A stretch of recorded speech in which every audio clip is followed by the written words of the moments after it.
Una pequeña aclaración, yo, bueno, dejé de ser parte de Minca, ahora soy parte del grupo Hicha, solo ese detalle. Bueno, para los interesados, eh, las cosas que voy a decir las he planteado hace como 2 o 3 años en un artículo que se publicó en una revista que acá publica una institución del órgano electoral, no recuerdo bien cuál es el nombre preciso de la institución.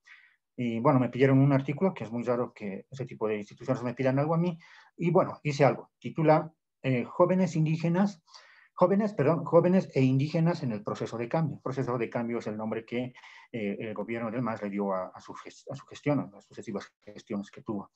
Bueno, ahí toco varios temas que voy a mencionar el día de hoy. Y entonces, si a alguien le interesa, puede googlear eso y está disponible para ser leído en línea. Eh, por otro lado, también quiero hacer notar que varias de las observaciones que seguramente van a ser tal vez o llamativas, un poco polémicas, tienen que ver específicamente con el proceso que se ha vivido en Bolivia y que implican además un posicionamiento de mi parte. Yo me posiciono como indianista y catarista y en esa perspectiva tengo bastantes, digamos, observaciones críticas a lo que fue la forma en que se llevó adelante digamos, procesos como la Asamblea Constituyente, lo que se denominó el Estado Plurinacional, etcétera, etcétera. Bueno, eso a modo de introducción y como advertencia. Eh, por otra parte, en esto de las advertencias, siempre es bueno tener claro que la persona que les va a decir las cosas que va a decir, en este caso mi persona, lo hace además, como ya había dicho, desde esa perspectiva. Y eso en mi preocupación lo hago porque me parece pertinente una discusión sobre varios elementos que para mí, en lugar de contribuir a avanzar en un proceso, fueron más bien contraproducentes. Bien, entrando al tema, voy a decir tres cosas, o voy a tratar de hacer tres observaciones generales. En primer lugar, me interesa ver cómo en esto que ha sido el gobierno del movimiento al socialismo desde el año 2005 en adelante, cuál ha sido la imagen de los indígenas, cómo se ha visto esto, muy relacionado a indígenas igual tercera edad, no jóvenes. En segundo lugar, me interesa resaltar, en contraste de ese primer punto, el papel protagónico de los jóvenes en algunos hechos históricos del pasado, pero también en hechos que se tienen que ver con la propia llegada de Evo Morales al gobierno, hechos que yo los viví desde la misma calle. Y en tercer lugar, voy a hacer algunos apuntes sobre lo plurinacional en Bolivia. Esas tres cosas quiero desarrollar. Se me olvidó preguntar cuánto tiempo tengo, así que voy a tratar de ser breve. En primer lugar, a ver, sobre lo indígena en Bolivia. Ustedes pueden hacer una revisión de los distintos materiales, que muchos de ellos están en digital, pero además de aquello que se ha distribuido, como afiches, como pancartas, gigantografías en Bolivia respecto a lo que era el gobierno indígena, van a encontrar que en la mayoría de ellos se representa a los indígenas como personas adultas de la tercera edad, casi agonizando en algunos casos. Es decir, eso por una parte. Por otro lado, cuando se presentaba a los jóvenes, se los presentaba como distintos a los indígenas. ¿No? Es como los indígenas eran una cosa, los jóvenes eran otra cosa. Como que los indígenas no tuvieran hijos, por ejemplo, ¿no? Y una cosa de esto es llamativo, se dio un papel preponderante a las personas que se presentaban como sabios, como mautas, desde luego mayores en la mayoría de los casos, aunque no faltan jóvenes que han visto que se puede comerciar con la etnicidad y venden narcóticos a las personas que tienen crisis de identidad, les venden ayahuasca, pero bueno, eso es otro tema. Por una parte decía, se ha presentado como personas de la tercera edad, sabios, personas que habrían luchado desde siempre por recuperar la identidad indígena. Eso ha sido la retórica en general. Lo estoy siendo muy sintético, esto se podría detallar bastante. Pero por el otro lado decía que respecto a los jóvenes, no ha habido una relación muy fuerte y de hecho en muchos casos ni siquiera ha habido con respecto a asociar lo indígena con un tema generacional, jóvenes. Eso fue muy evidente en el gobierno. Además, voy a dar ejemplos más concretos que yo los viví.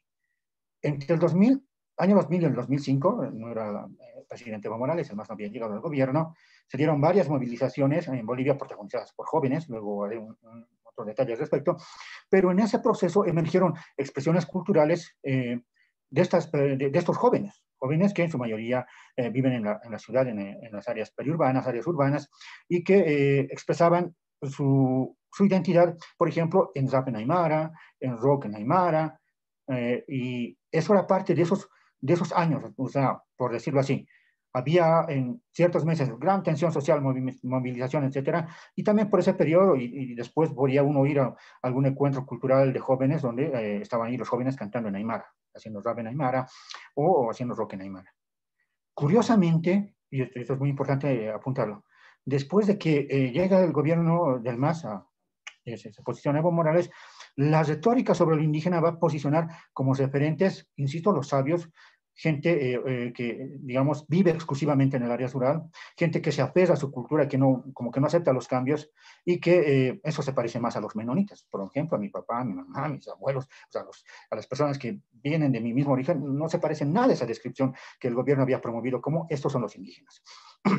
Y lo curioso es decía que las expresiones culturales, esas juveniles de aymaras, en este caso urbanos, cada vez fueron perdiendo fuerza en la medida en que el referente ideológico que el gobierno imponía era los indígenas como piezas de museo o como seres de la tercera edad, distintos de los jóvenes. En ese sentido, se puede decir que en el gobierno del movimiento socialismo hubo una especie de disociación entre el ser indígena y el ser joven. Desde luego hay algunas excepciones, pero esas son excepciones. Por lo general, había esa disociación y uno podía ver en distintos actos y eventos cómo eso se manifestaba.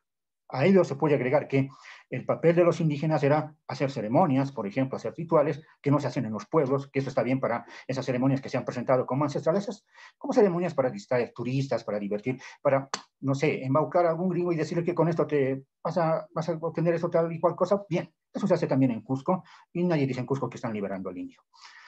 Bueno, ese tipo de cosas hemos ido viviendo. Yo les voy a dar un ejemplo a este respecto que me interesa resaltar para hacer una especie de introducción al segundo punto, al protagonismo de los jóvenes en los procesos sociales que se ha vivido en Bolivia. Yo recuerdo que yo empecé a hacer activismo desde el año 2003 aproximadamente, se hacían debates públicos en la Plaza de los Héroes, que es en el centro de la ciudad de La Paz, y donde confluía gente, digamos, pequeños comerciantes, albañiles, desempleados, gente que no era académica, pero que estaba preocupada por lo que estaba sucediendo en el país. En esos espacios, por ejemplo, muchos jóvenes destacaban por su discurso, porque leían textos de historia, hacían análisis de coyuntura, y muchos mayores los buscaban para orientarse, ¿no? Por ejemplo, para saber un poco de la historia de Tupac Katari, para saber algo del libro La Revolución India, o saber algo del tema de ese entonces, por ejemplo, era la nacionalización de los hidrocarburos. Entonces se buscaba a los jóvenes. Pongo esto como ejemplo porque no se buscaba a los sabios y amautas, porque en ese tiempo esa no era la retórica sobre la identidad indígena, salvo en algunas organizaciones no gubernamentales que tenían sus indígenas. Lo curioso, porque algo mencioné esto, es que en ese escenario yo conocía a muchas personas mayores que buscaban a jóvenes para orientarse, que era lo cotidiano no solo en esos espacios. Cuando se posicionó el gobierno de Evo Morales, pasaron un par de años, si mal no recuerdo, fue el año 2009, 2010, que tuve la oportunidad de estar en un evento a Cusco. Yo he viajado, he estado también así en el norte de Chile un par de ocasiones, vendiendo libros, ¿no? Y vendiendo libros aquí y allá para costearme los gastos. Alguna vez me han pagado los gastos, pero por lo general yo siempre he salido vendiendo libros. Y llegué así hasta Cusco. Y bueno, empezó un evento, se hizo una ceremonia en un lugar bastante histórico, el Coricancha en Cusco, y de repente van presentando a las delegaciones que han llegado al evento, y entre ellas estaba un sabio aymara de Bolivia. Y lo presentaron con todos, con muy rimbombante fue la presentación, le habían pagado el pasaje en avión, estaba en un super hotel, era el mimado, porque era el sabio aymara de Bolivia. ¿Por qué pongo el ejemplo? Porque esa persona era una de las personas que buscaba a los jóvenes en el 2003 y el 2005 y que se había autoascendido a Mauta, a sabio, porque eso le permitía tener espacios, ciertos privilegios en ciertos espacios. No es el único caso, hay muchas personas que de repente pasaron de ser, digamos, personas que no les interesaba mucho el tema, a ver algo que les podía permitir escalar en ciertos espacios, ¿no? Entonces se autonombraron a Mautas. Eso se puede mencionar otros ejemplos. ¿Qué es el punto? ¿Cuál es el punto en este ejemplo? Hubo un escenario en que los jóvenes eran los protagonistas y de repente, cuando llega el gobierno de demás, la gente se autotransformó, no diré todos, pero se fue ascendiendo a Mauta, porque eso, en esa situación, en el gobierno de demás, eso permitía ciertos, entre comillas, privilegios. Bueno, considerando eso, me interesa resaltar ya el segundo punto en específico, el papel protagónico de los jóvenes. Si bien en el gobierno además hemos visto esa situación de disociación entre jóvenes, entre ser joven y ser indígena, pero además hemos visto como el uso de la etnicidad, de lo exótico de la etnicidad para recibir ciertos privilegios por algunas personas de la tercera edad. También ha habido jóvenes que han pasado por amautes, ¿no? Pero bueno, considerando eso, me interesa contrastar ahora con algunos hechos históricos. Voy a dar 3, 4 ejemplos. En primer lugar, Tupac Katari y el contexto. Cuando Tupac Katari se moviliza, estamos hablando de 1781, ya varios años antes, había habido una serie de movimientos, procesos en los que en las comunidades se estaba descabezando a los curacas, a los caciques, que eran quienes dirigían las comunidades, los ayllus. Y sucedía porque los curacas, los caciques, se habían convertido en representantes del poder colonial. Y entonces en las comunidades se estaban empezando a rebelar contra su propia tradición. Su tradición era que los curacas, caciques, debían tener ese poder porque era una herencia familiar, una herencia sanguínea. Y entonces, para romper con eso, tuvieron que romper con esa tradición. Ojo, se están enfrentando inclusive contra su propia tradición. Muy importante para mí. En ese escenario, que se enfrentan con su propia tradición de descabezar, digamos, con la tradición de que los hijos de tales siempre gobiernen, se va además a dar un proceso en el que otros actores, y en este caso Tupac Katari y Bartolina Sisa, que los que han estudiado estos movimientos calculan tenían 30 años, jóvenes, van a dirigir ese movimiento. Es decir, por una parte, descabezan a los caciques. Por otra parte, los jóvenes se van posicionando, en este caso Tupac Katari y Bartolina Sisa. Históricamente vemos eso, un antecedente en 1781. Otro antecedente, no tan lejano ya en el tiempo, tiene que ver con la mitad del siglo XX, movimientos indianistas y cataristas, quienes van a, en su afán desde construir simbología propia, van a recrear la huipala, van a recrear las ceremonias de lo que hoy día llamamos Año Nuevo Andino, en los 80, por ejemplo, van a formar una serie de discursos interpelatorios, organizaciones políticas asumiendo la condición de ser indios, ¿no? Como una condición política. Y eran jóvenes, que en ese proceso tenían que enfrentarse, por ejemplo, a sus mayores que eran dirigentes, que en muchos casos estaban cooptados por el poder estatal, que en ese tiempo se le conoció, pueden buscar las referencias, como pacto militar campesino, que tenía que ver por la manera en que el gobierno de entonces subordinaba a las dirigencias sindicales de los sindicatos agrarios, que en su inmensa mayoría en Bolivia son indígenas.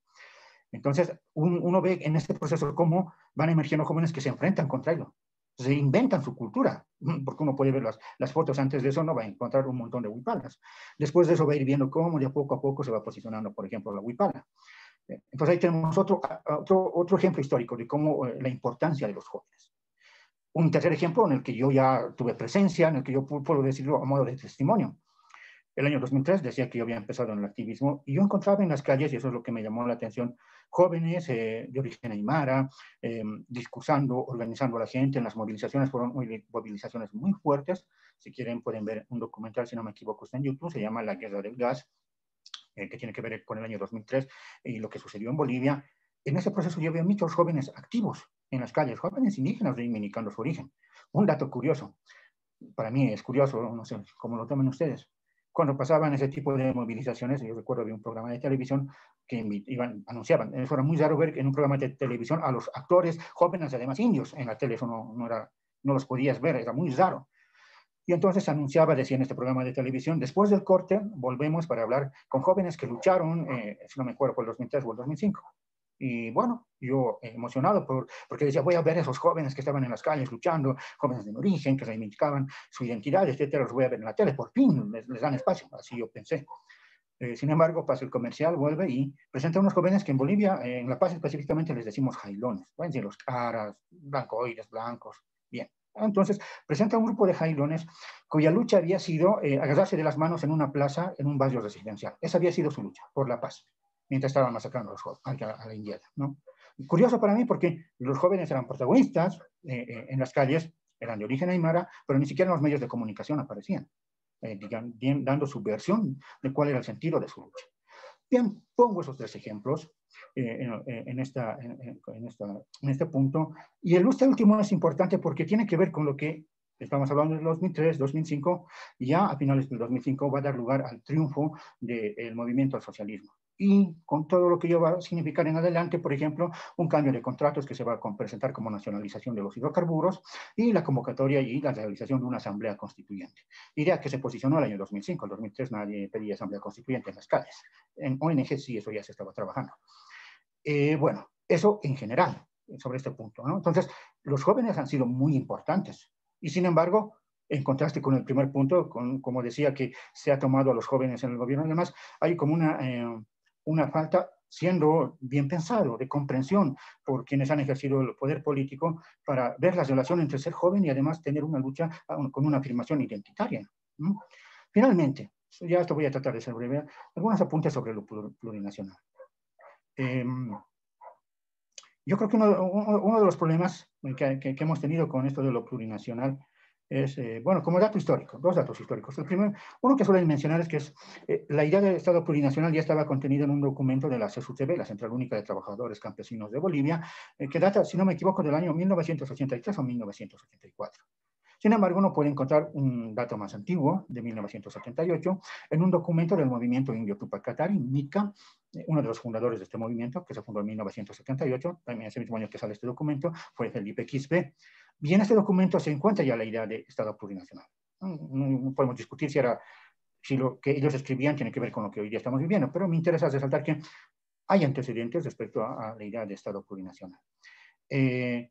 Por lo menos en ese documento y en muchos de los debates indianistas y cataristas, la idea era, en general, que la condición de ser indio nunca sea un impedimento para ejercer el gobierno en el país. ¿No? No estaban aspirando a tener un espacio aparte. Como decir, estos asuntos de indígenas a un lado, para allá las mujeres, para allá los jóvenes, ¿no? Como parcelando ciertos espacios de poder para que el núcleo duro no quede afectado. Nunca esa fue su aspiración. Pero bueno, volvamos al caso ya de cómo se fue desarrollando en Bolivia lo plurinacional. Lo plurinacional se presentó como la inclusión de lo indígena, la inclusión de ciertos valores, simbologías y ciertas prácticas. Curiosamente, muchas de las personas que defienden esas prácticas comunitarias nunca son elegidas comunitariamente, como muchos delegados indígenas en instituciones internacionales. Pero además, se han abierto espacios para indígenas, universidades indígenas. Esto es llamativo, ¿por qué? Porque en Bolivia la mayoría de los indígenas están en las universidades públicas y privadas. Y abrir un espacio para indígenas es como diferenciar, bueno, esto es para indígenas, esto es para no indígenas, como era el apartheid en Sudáfrica para blancos, para negros, y como también sucedía en Estados Unidos en la mitad del siglo pasado. Y entonces ahí hay un problema en cómo se ha ido formando lo plurinacional, que desde mi punto de vista, respecto a estos puntos que estoy mencionando, porque hay otros, no se reduce a ello, han reproducido en ideas y prácticas racistas. Eso con respecto al gobierno. Sin embargo, lo que pasó el año pasado, desde finales de 2019 en Bolivia, a mí por lo menos me han provocado considerar ya no simplemente cómo el Estado boliviano, cómo el gobierno, perdón, ha presentado lo plurinacional, muy folclórico, muy exótico, muy apetito de turistas, está bien, no quiere ganarse dinero, tiene que tomar el pelo a los turistas, como, insisto, pasen en los lugares turísticos donde lo étnico es vendible, pero por otro lado, se puede tomar en cuenta cómo las personas asumen lo plurinacional. Y ponía el ejemplo del año pasado, o lo hacías referencia, porque, por ejemplo, cuando en Bolivia se quemaron la huipala, la gente que salió a defender eso, muchos eran jóvenes, la gran mayoría eran jóvenes, hay videos donde se los ve muy entusiastas, muy envalentonados por defender un símbolo bajo el cual se identificaban. Pero lo llamativo es que cuando se sale a defender este símbolo, no se está saliendo a defender por una parcela, se está saliendo a defender el derecho a ser iguales ante ese otro que estaba quemando el símbolo, no el derecho a ser aislados en una parte como autonomía indígena, una universidad indígena aparte, no, ser iguales en los mismos espacios. Ese era el espíritu en las movilizaciones, yo he estado en algunas de ellas. Llamativo porque eso, además, lo defendían la gente en la calle como defensa de lo plurinacional. ¿Cuál es el punto aquí? Si bien el gobierno presentó lo plurinacional como una defensa de las particularidades étnicas, reducción de los grupos, minorías aisladas en ciertos lugares del área rural, en cambio la gente empezó a asumir lo plurinacional como una reivindicación de igualdad. Contraste. O sea, no necesariamente es suficiente ver cómo un gobierno presenta, en este caso, lo plurinacional. También es bueno analizar cómo la propia gente asume lo plurinacional y ahí tenemos un contraste con lo que se ha vivido en Bolivia. Bueno, es lo que puedo decir, agradezco la atención. Yo decía que me voy a retirar porque tengo una actividad, así que dependiendo cómo lo tomen los organizadores, si hay alguna duda o consulta, podría responderla, pero le paso la palabra a quien dirige. Muchas gracias. Gracias, Carlos, por tu experiencia, por tu exposición y también por tomar elementos que se están discutiendo ahora en nuestro país. Bueno, tú sabes que Chile está en un proceso de reconstruir o renovar, construir su constitución política, y los pueblos originarios están en un proceso, ¿no?, de discutir también si la plurinacionalidad es el fin último. Dejo la palabra abierta si hay algún tipo de comentario, duda, consulta para ya el hermano Carlos, porque pueda cumplir sus demás actividades.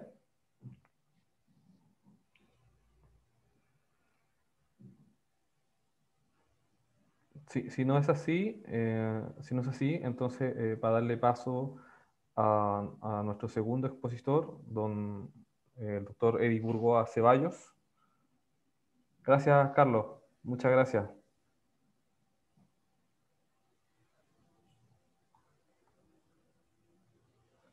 Eddie.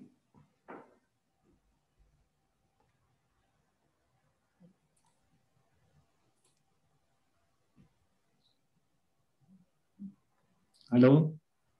¿Se me escucha? Sí, hermano, te escuchamos, fuerte y claro. Perfecto. Napapuntapi, hermanos, hermanas, Tuco y Ganunapa, Jain Tardeo Cachum. Muy buenas tardes, queridos hermanos. Agradezco mucho por la invitación a la Escuela de Formación Tomás Paniri y a la comunidad de Quipisca por haberme invitado.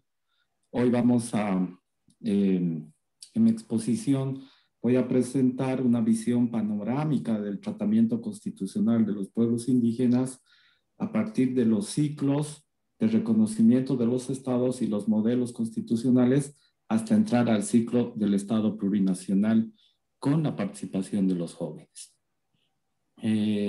Entonces, voy a empezar desde la colonia. ¿Por qué es importante ir a la colonia? Porque es el origen. Efectivamente, hoy vamos a ver cómo en el origen de los estados y las constituciones andinas ya se establecieron formas de relacionamiento con los pueblos indígenas. Vamos a ver si esto ha cambiado o existe una reproducción colonial hasta estos tiempos. Como decía Zabalita, ¿cuándo se jodió el Perú? O Guamampo de Ayala, el mundo al revés. Vamos a ver hoy cuál ha sido el comportamiento de estos entes coloniales, ¿no? Y definiendo las estructuras de desarrollo constitucional y de modelo de Estado hasta lo plurinacional. Entonces, ¿qué teníamos en la colonia? Teníamos, antes de la llegada de los europeos, teníamos formas centralizadas de organización política, ¿no? ¿Quiénes estaban por estos lares? Por ejemplo, entre quechuas, ¿no? Los incas, ¿no? Que tenían un control territorial extenso. Por ejemplo, estos dominaban desde Pastos, Colombia, lo que es ahora el río Maule al norte de Chile, ¿no? Con una extensión territorial y manejo y control territorial extenso por la parte de lo que es ahora Guatemala, México. Existían otras culturas como aztecas, etc. Entonces, siguiendo desde la transdisciplinaridad, desde la antropología, Manuel Marza, por ejemplo, define 3 modelos de relacionamiento colonial. Primero, pueblos indígenas colonizadas o sometidas militarmente, donde se produce acá una ocupación y segregación política espacial, ¿no? Con elementos de reduccionismo colonial, ¿no? Y una categoría de indios. Entonces, este primer modelo de tratamiento y relacionamiento con pueblos indígenas sometidos militarmente. Otro modelo de relacionamiento con pueblos indígenas son aquellos sometidos, pero donde no existía una ocupación militar, sino la punta de lanza colonial era las misiones, ¿no? Estos pueblos indígenas no tenían mucho contacto con los europeos, entonces se envió las misiones como punta de lanza colonizadora. Por otro lado, un tercer modelo de relacionamiento colonial, podemos mencionar los pueblos indígenas no conquistados ni sometidos militarmente. Y aquí podemos hablar de los pueblos justamente del sur, mapuches, pehuenques, quienes no han tenido un sometimiento militar y por tanto la colonia lo que hizo, incluso hasta entrar a la República y a Chile, se firmaron con estos pueblos indígenas no sometidos tratados y parlamentos generales.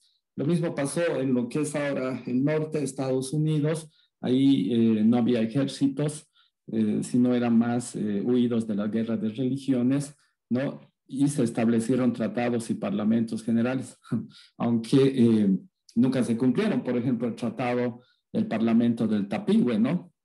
Entonces, estas tres formas de relacionamiento, ¿no? Con pueblos sometidos militarmente, con los pueblos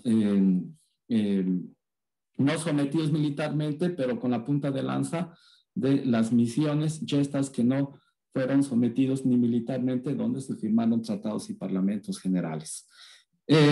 Entonces, ya existía formas, por ejemplo, de organización política, podemos hablar de filosofía, otros que se dedicaban a la religión, podemos decir. Entonces, estas estructuras, por ejemplo, definían un avance extenso de conocimiento y de acumulación sistemática. Recuerdo muy bien, por ejemplo, ya en era colonial, una ordenanza toledana que decía se quepa los quipucamayos de pueblos de indios y se cambia por escribanos. Podemos ver ya como un poder externo ya somete al conocimiento de los pueblos originarios, ¿no? Entonces, otro componente que podemos mencionar en el aspecto de la era colonial, en el ámbito de la economía, las ordenanzas toletanas, por ejemplo, que para mí sería el primer trabajo de antropología de Toledo, que hace una entrevista de 21 informantes en pueblos de indios definidos así en era colonial y rescata la mita, convirtiéndole como una institución ya no para el trabajo rotativo para las tierras del sol, sino ahora con la imposición colonial de un trabajo forzoso y de rotación por ellos, ¿no? Como un nivel de esclavización. Otro elemento característico de la era colonial es para mí fundamental hablar de la contienda de Valladolid. La contienda de Valladolid de 1551 justamente es el debate de Fray Bartolomé de las Casas, que él opone una querella a la corona Valladolid de España contra la corona española, ¿no? Y ahí responde el capellán del rey de ese entonces, que era Sepúlveda. Pero ¿qué nos interesa de esto? Tres elementos fundamentales. Primero, de que un siglo de debates y los indios tenían al mono, Fray Bartolomé de las Casas en su argumentación define de que los españoles no estaban para evangelizar, si se metían a la covacha del diablo, se metían por el oro. Entonces responde Sepúlveda señalando de que los indios eran naturalmente inferiores, por tanto se debería tutelar. Entonces ya la conclusión de la inferioridad natural de este debate establece no esta categoría.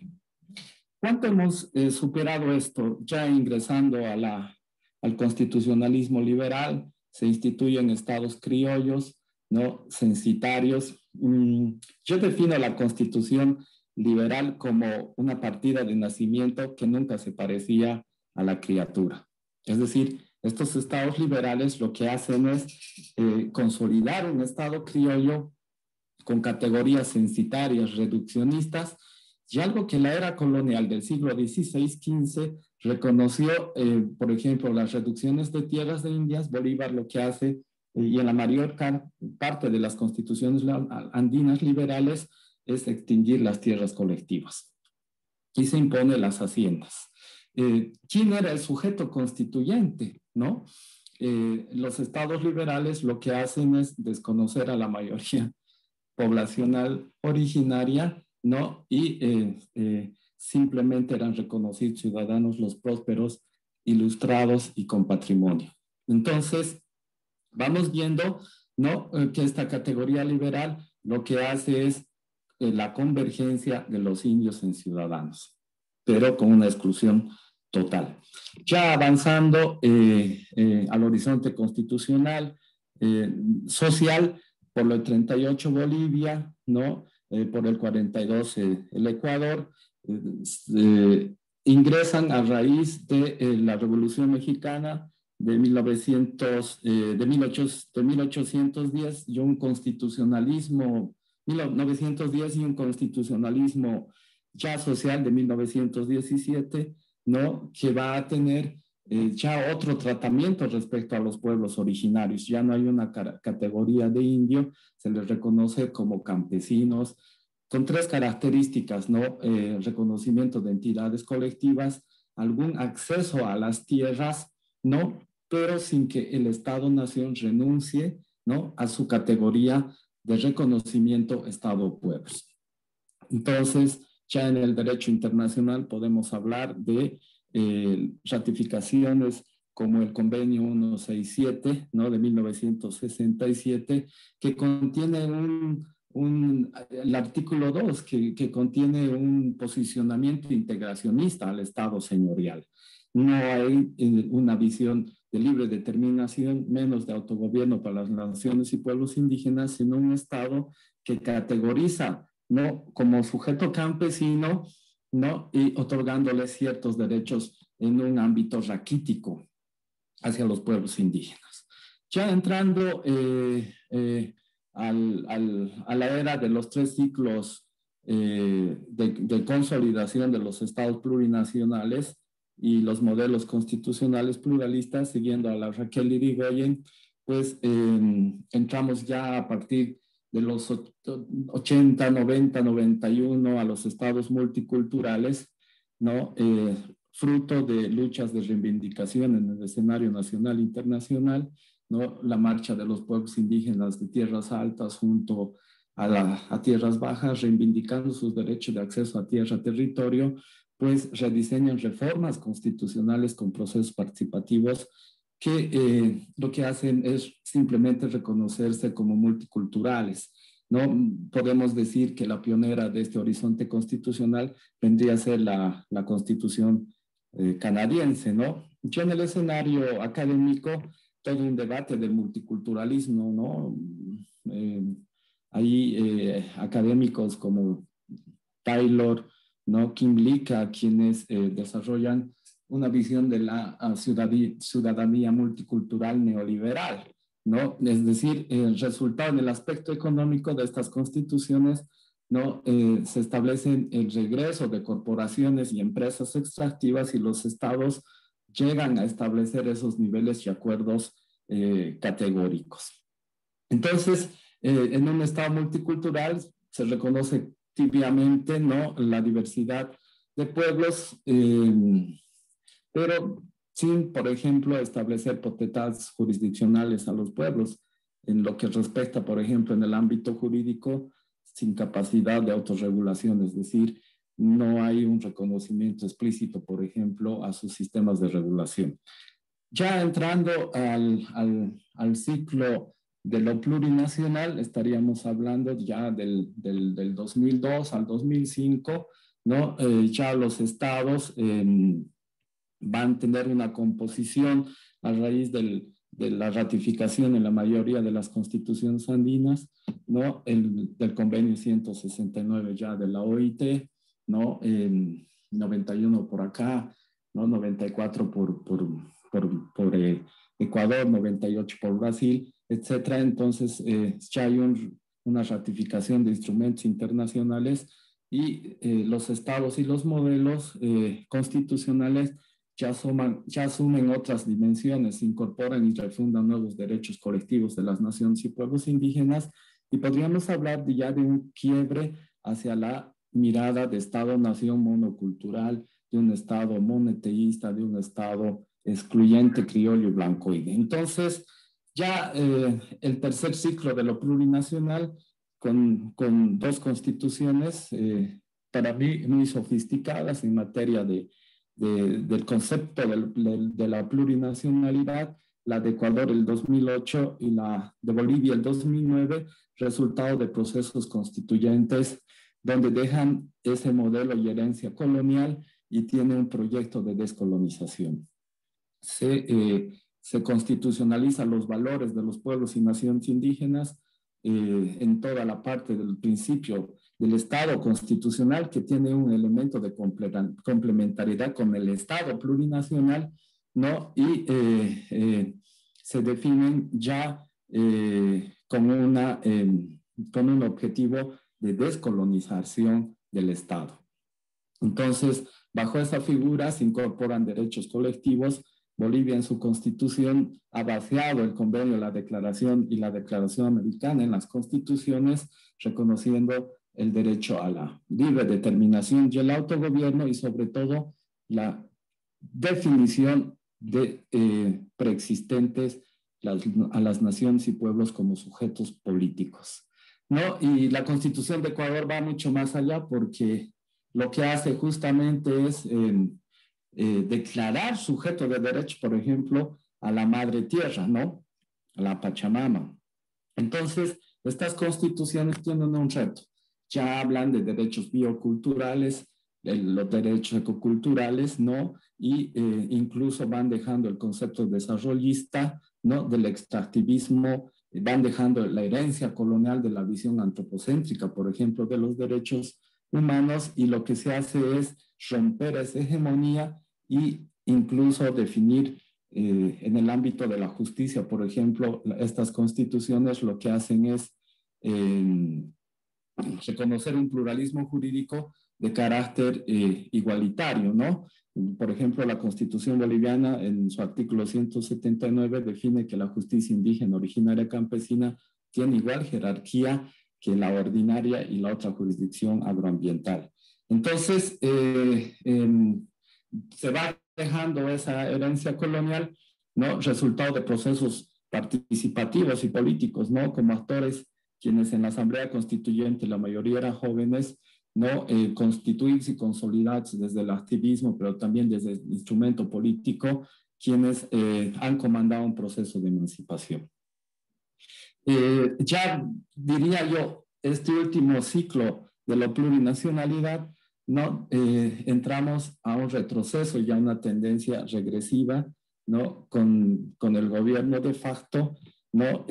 Aparecen nuevamente las categorías racializadas, las categorías a partir de la violencia, ¿no? Y todos los hechos y órdenes definidos, ¿no? El definir nuevamente a las naciones y pueblos indígenas por este régimen pasado como indios salvajes, emerge nuevamente el debate de no todavía tener un desprendimiento de la matriz colonial. Entonces, vivimos ya nuevamente espacios de recuperación de la democracia intercultural con el presidente actual, ¿no? La participación de los jóvenes, por ejemplo, en escenarios de participación política, senadores, diputados, quienes hoy están manejando el proceso de descolonización del Estado. Muchas gracias.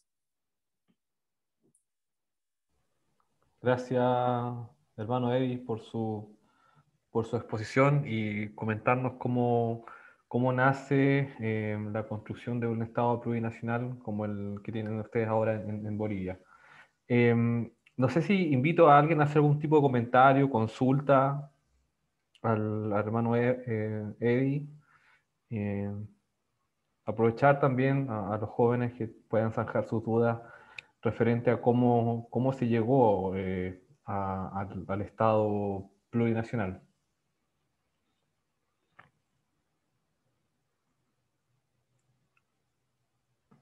El que quiera intervenir puede hacerlo sin ningún tipo de inconveniente.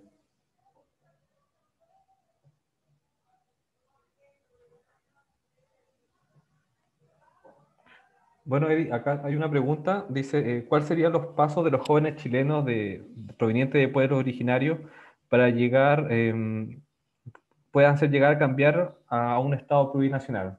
¿Cuáles son los pasos que tú crees que son prudentes que los jóvenes chilenos puedan posicionar la discusión de la construcción de un Estado plurinacional? Sí, a partir de la experiencia y la consolidación de lo que es hoy Bolivia en su ciclo de Estado plurinacional, la participación de las juventudes, de los jóvenes organizados, ¿no? Ha definido lineamientos políticos de procesos de participación, procesos de interpelación al viejo Estado colonial, ¿no? Debates en escenarios reflexivos, académicos, ¿no? Interpelando progresivamente los contenidos liberales, incluso de formación desde la academia, ¿no? Fue fundamental construir liderazgo, ¿no? A partir de esa participación política plena, por ejemplo, a partir del instrumento político por la soberanía del MAS, existe todo un proceso de juventudes, por ejemplo, quienes en escenarios de debate comandan, por ejemplo, lineamientos políticos.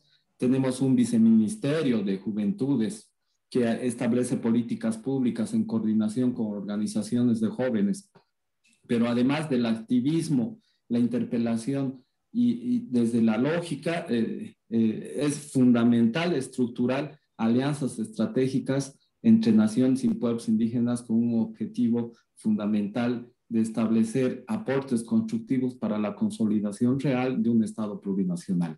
Estos procesos no son de la noche a la mañana, vienen en un contexto de formación, viene un proceso de emancipación y fundamentalmente un acto de decisión.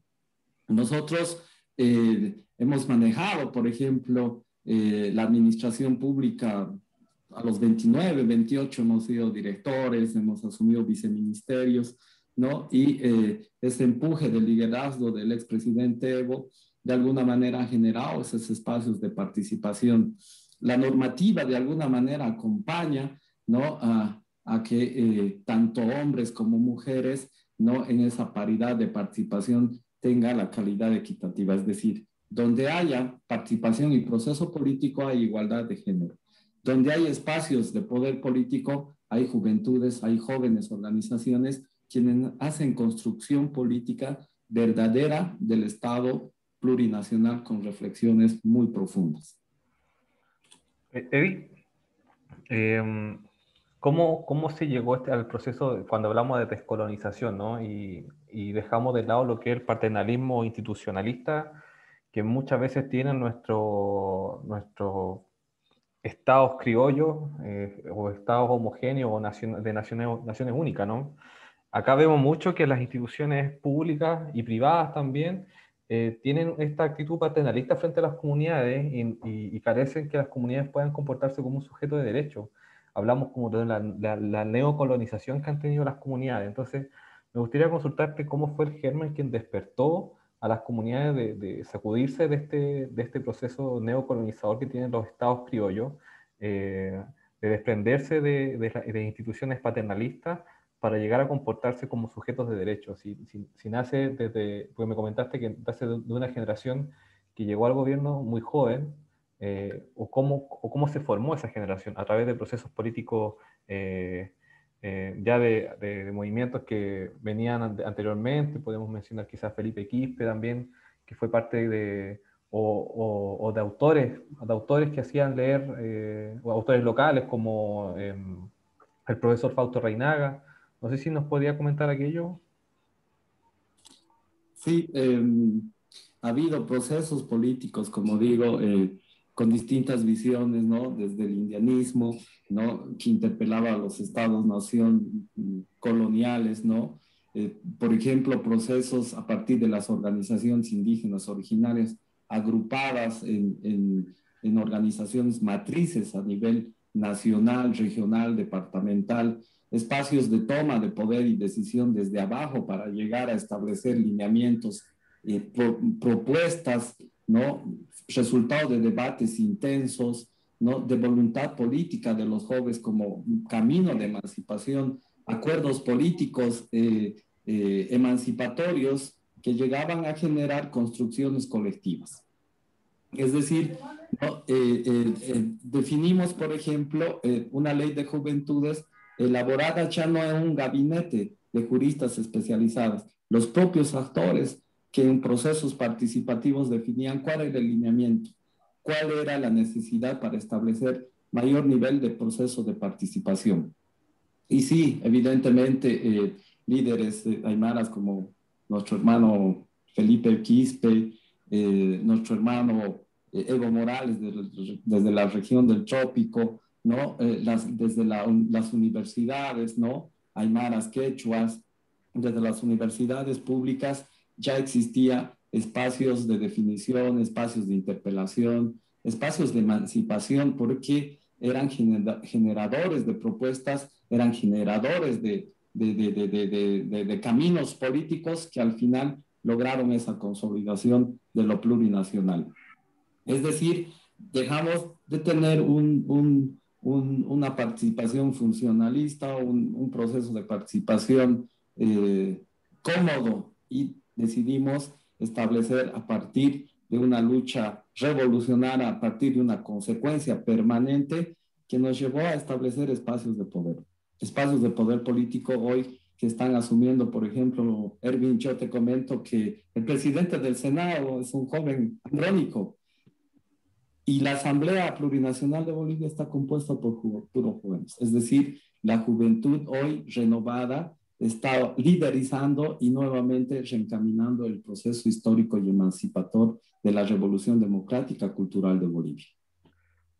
Y bueno, acá también nos hace una consulta y tú conoces harto Chile, has venido más de una oportunidad a exponer a las comunidades del norte sobre el proceso del Estado plurinacional. Eh, ¿tú crees que nuestro sistema jurídico o las fuerzas que tienen las comunidades va para que vayamos a la construcción de un Estado plurinacional? ¿Tú crees que estamos cerca de aquello o estamos bastante lejos?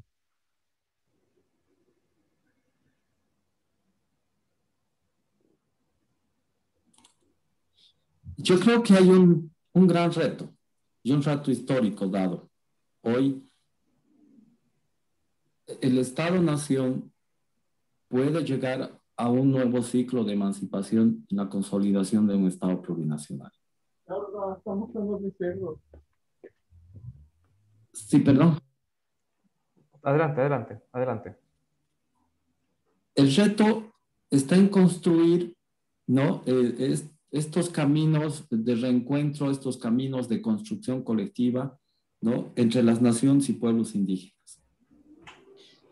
Es fundamental que las naciones y pueblos indígenas concreten ese camino y sean actores como sujetos políticos en razón a su condición, ¿no?, política de renovar. No hay Estado plurinacional sin naciones indígenas originarias campesinas. No hay Estado plurinacional sin derecho a la libre determinación y autogobierno. No hay Estado plurinacional si no hay un pluralismo jurídico y una intercultural jurídica que va más allá, ¿no?, de esa herencia colonial. No hay Estado plurinacional sin jóvenes quienes definen el camino y el horizonte de descolonización de los estados. Nosotros en Bolivia hemos tenido procesos participativos, luego de hechos sociales, evidentemente. Procesos participativos que han generado espacios de debates, organizaciones políticas desde las naciones y pueblos indígenas que han comandado propuestas. El proceso constituyente boliviano dejó de tener esa tendencia jurista, por ejemplo, dejó de tener esa participación de abogados constitucionalistas. El proceso constituyente fue desarrollado a partir de procesos propios y políticos de las naciones y pueblos indígenas. No puede existir en el ámbito del derecho, por ejemplo, pelear por los derechos de la madre naturaleza desde la visión jurídica monocultural, tradicionalista y conservador. Son los pueblos indígenas que te dan los catálogos, el camino de la revolución y la descolonización. Hoy Chile tiene, y los jóvenes hoy tienen una responsabilidad grande una responsabilidad grande de ser sujetos políticos y descolonizar el Estado y construir un Estado plurinacional para indios, para no indios. Ese es para mí el camino fundamental para que se desmonte la vieja estructura desarrollista, la vieja estructura colonial, racista, y entremos a procesos de inclusión total a partir de los estados plurinacionales, hermano. Gracias. Gracias, Eddie. ¿Alguien que más quiera hacer alguna consulta? Dejo el micrófono abierto como para ya ir quizás cerrando la clase. ¿Jimena tiene una consulta? ¿Se gusta la hace usted?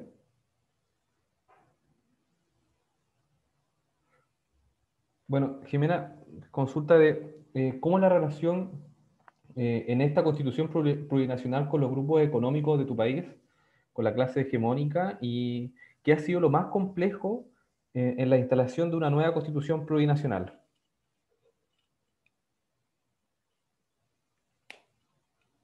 Buena pregunta.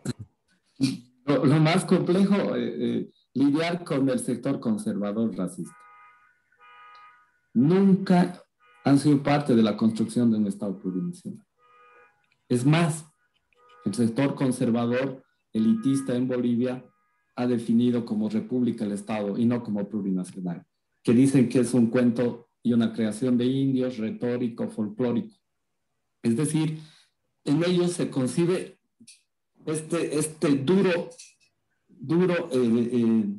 y reacio espacio a lo plurinacional, ¿no? Los sectores conservadores, elitistas con interés y poderes económicos ha sido difícil establecer acercamientos y menos procesos participativos. Son los que se han opuesto a la Asamblea Constituyente, se han opuesto sin proyectos, sin programas políticos. De hecho, para ellos un Estado plurinacional constituye la pérdida de su poder señorial de años. Un proceso político de Estado plurinacional y una revolución democrática como la nuestra ha vivido y está viviendo momentos, 14 años de descolonización. Pero en 14 años de descolonización, este nivel racializado, racista, aún no entiende que es parte del Estado plurinacional, que esa construcción les hace en la toma de decisiones y son reactos. Es decir, ha sido bien complejo en el debate de la aprobación de una constituyente mediante referéndum. Existen contradicciones todavía, no obstante de tener un Estado plurinacional, hay tensiones todavía y cuestiones regresivas incluso. No dejamos todavía la herencia desarrollista en el aspecto económico, no obstante que el Estado plurinacional reconoce la economía plural, ¿no?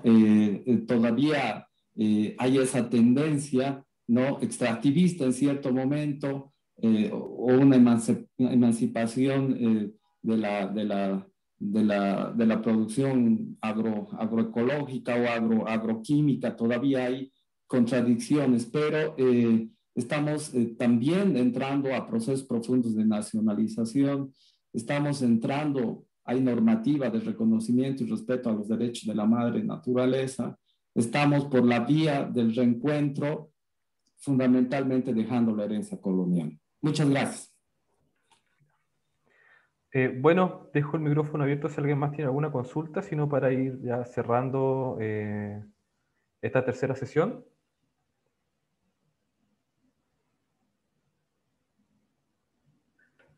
Bueno, hermanos, habiendo que no hay más consultas o comentarios referentes a la exposición que tuvieron nuestro invitado el día de hoy, Carlos Macusaya y el doctor Eddie Burgoa, bueno, vamos a ir cerrando y dejarlos invitados para el próximo día jueves a las 3 de la tarde, donde tendremos una exposición del doctor Bosco González, que nos hablará sobre la crisis hídrica en el Norte Grande. Así que, bueno, agradecer a todos su presencia, también a Eddie por su buena voluntad desde el Estado Plurinacional de Bolivia, que nos viene a entregar su experiencia, que nos sirve mucho, ¿no? Nos sirve mucho tener estos ejemplos para saber cómo también debemos actuar nuestras naciones frente al proceso constituyente que se nos viene ya ahora en abril. Así que Bueno, muchas gracias a todos por participar y nos vemos el próximo día jueves. Un abrazo. Chau, chau.